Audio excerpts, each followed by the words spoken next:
Hey guys, and welcome to the first episode of Indie Play, a series where I'm going to be playing indie games from other developers or small teams, maybe one or two person teams. And that's I often find that I work a lot on my own stuff and I see things coming out and I want to give them a go, and a lot of the time I get caught up with coming up with ideas, things like that, and I don't really find the time to actually play things that I like the look of. And there's a lot to be said for creative inspiration, seeing what's out there, and just also making it go around. So like, if you guys haven't heard of these games, then hopefully you'll give them a go, and then maybe the developers that I'm showcasing will get a few more views and stuff like that. So all around a good thing, I think. So the first game that we're going to play, or I'm going to show you, is Cavenaut. Now, this game is actually reasonably old. It was released in 2012 by Bruno R.Marcos, and you can check his website out at bruneras.com. I think that's how you pronounce it. As from the last time I checked, their website hasn't been updated for a long time. Now, I have to say that this game is, I know that this is not going to be everyone's cup of tea, but it is absolutely amazing for me especially. I love the aesthetic of it, I love the mood, I love everything about it, the simplistic gameplay, the minimalism. I just think it does everything right, but I do understand that it's not going to be everyone's cup of tea. One thing I want to say though, that there is no denying that this has been designed in a really nice way, and the developer Bruno knew exactly what he wanted and what he was doing. So let's give it a go and I'll show you guys what I mean. Peru, 1950. Strange signs have appeared in the misty mountains of Peru. You, a famous spelunker, head to the area to investigate them.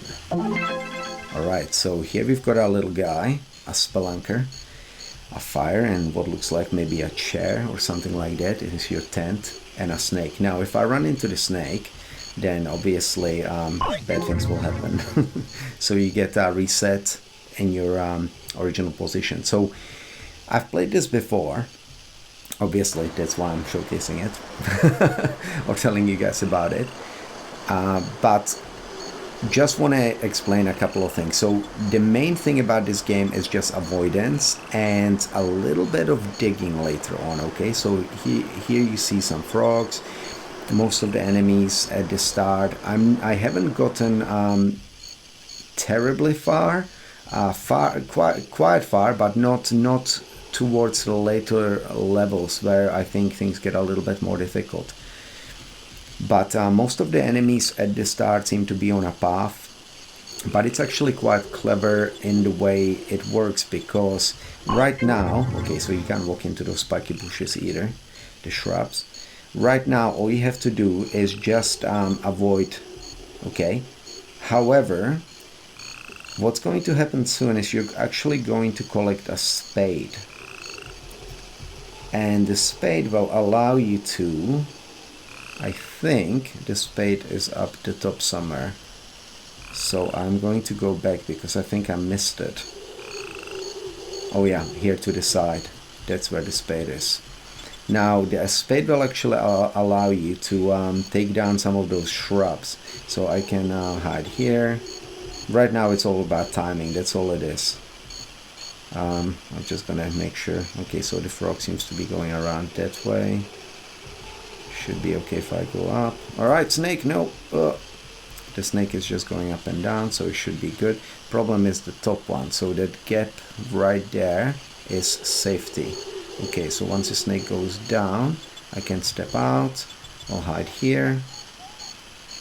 Okay, and okay, so I'm gonna need to give a little bit more time and follow the snake. Oh, hide in the middle. There you go. Okay, so this is what the game is about right now. Really basic gameplay. Not much to it. And it's a nice introduction to what's to come, because it does get more complicated and actually quite interesting. Okay, so now I've got the spade. Now you might think, now run into an animal, frog, snake, and you'll end up at the start and you can just skip all this. No, you'll just actually end up where you picked up the spade. So don't worry guys, I've tried it. I've tried a shortcut, but it doesn't work, sadly. So we just have to walk back. It's almost relaxing. While it might look frustrating, it's actually just, you know, looking for gaps, making sure that, you know, you take your time. I absolutely love the effects in the background, the chirping, the slight sound of the buzzing, the waterfalls, the water, all that sort of stuff. I've really got to watch it here because I don't want to die now, because that would mean that I would go all the way back to the top. Oh god, why? Alright, so we're going to do this one more time. I'm going to try and do a little bit of a quicker one and talk a little bit less and see if we can get to the part that I really, really like. Okay. So we know that we ran into the snake at the end, so we're just going to make sure that that doesn't happen again, because I'm not going to do it again if it does. Okay, so follow the snake in, I guess. Yeah, this coming back seems to be a little bit harder than before. Okay, now it should be pretty easy, I think. Yeah, we're good. Okay, so we've got our spade, and I'm going to show you guys what we do now. Just walk down here, and what you can do now, is it this button? Which button actually uses it? I forgot. Not that one. Let's quit to the main menu, controls, cursor move. Oh, okay, so you've got the cursor keys to move, and then you've got WASD to actually use the item. Okay, so that's cool. Resume. It's got a nice save system in there, checkpoints, so everything's good. So what we can do now is actually just tap in the way towards the in the direction that you want to chop a bush down, right? But as you see, I can chop it down, walk over it, but it will actually grow back. So you've got to keep an eye on that. And again, it adds another element to your timing. The other thing that you have to consider, that once you chop a bush down, the snakes and the animals can actually walk through those gaps. So if a snake is running back and forth, or in this case, they actually go through the bushes, but there are other instances where they don't walk through walls. And when you start taking down the walls, then the snakes will actually be able to get through, which will then change their patterns. It will make them longer, and it will actually make things harder for you. Okay, so we have to chop it down here. Okay, I think that was pretty well done. Okay, we've got a couple more screens to go. I think one more screen to go before we get to the part that I really want to show you. And no, yeah, we're good. So far, we're good. I think we're just going to go hide in the corner there. Once the snake goes, we'll go. Okay, yep. And we can just go down here, try that. Okay, and try. Oh, come on! I knew that was gonna happen, but it's alright. Okay, just trying to be a little bit faster here. That's not gonna work. See, this game is about patience. It really is. And so the wisest thing here is just to take it slow and enjoy it, and everything will be fine. Okay, so we can take these bushes down, have a little bit of a pause here, don't rush it. Okay. Okay, and now all we have to worry about is this frog. Let's just walk through. Alright, and I think right there you see the first instance of having to walk through some walls. Oh, come on. It's not too bad. We're doing actually okay. I've just gotta watch that second snake there. Okay, I think I should be good if I go down here and go, go, go, go, go. Okay, so as you see, this soft looking ground, you can work your way through, okay? Now, there you go. We're on another screen. Listen to this nice sound in the background. And here's what I'm talking about. If I dig the hole, the snake suddenly, you can hit the snake but nothing happens. The snake suddenly has a longer path. So you can make it even longer, give yourself a little bit more time to dig a hole. So as you see, it changes the gameplay a little bit. But that's not all.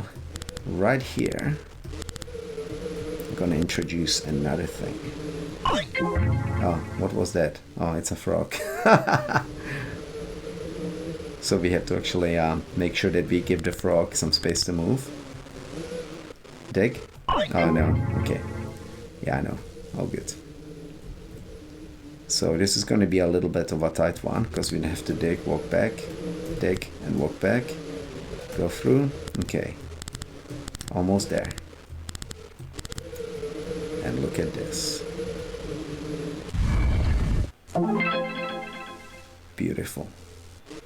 Climbs down, and now we're in.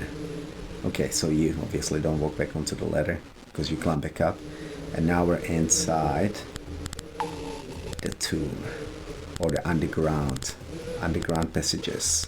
And as you see, it's got a really nice lighting system. It shows you only where you are, sort of like a little circular area of where you are. And now you've got to watch for these spikes. They will appear if you're near them. So now you've got an extra thing to worry about. Snakes, walls elongating the paths, spikes, etc. Now this game gets progressively harder. It's got different sections. Like we had the first one, it built on it a little bit here with the spikes, the underground, all that sort of thing. Later on, there is more stuff that comes in, and really is a game where you just chill, take your time, and obviously it's not high action packed or anything, but it's just a brilliant game. I really like it. It suits my gameplay style. I've always liked stealth games, so this is kind of something similar, you know, sit and wait, take your time. But I love the design on this. For its minimalism, it's just done so well. It knows exactly what it's doing.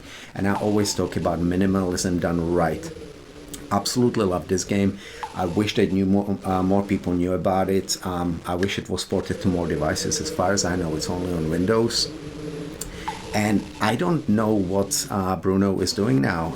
I know he's done a couple of things. One of the other things that he's done is actually Bruce Lee 2, which is a continuation of a game that I played on the Commodore 64, and he released it as a Commodore. I'm pretty sure it's a Commodore 64 game, or it could be a Windows retro-looking sequel to it. I can't remember now, but check it out on the website. He's done a few other things, but those are the ones that I remember the most. And Cavenaut, I'm in love with this game. I absolutely adore it, and I'm sure some of you will feel the same about it, but again, I understand that it's not everyone's cup of tea. Give it a go, guys. I'm sure that some of you will absolutely love it like I do. But brilliant design here. Okay, I hope you enjoyed the first episode of Indie Play, and I will see you guys next week.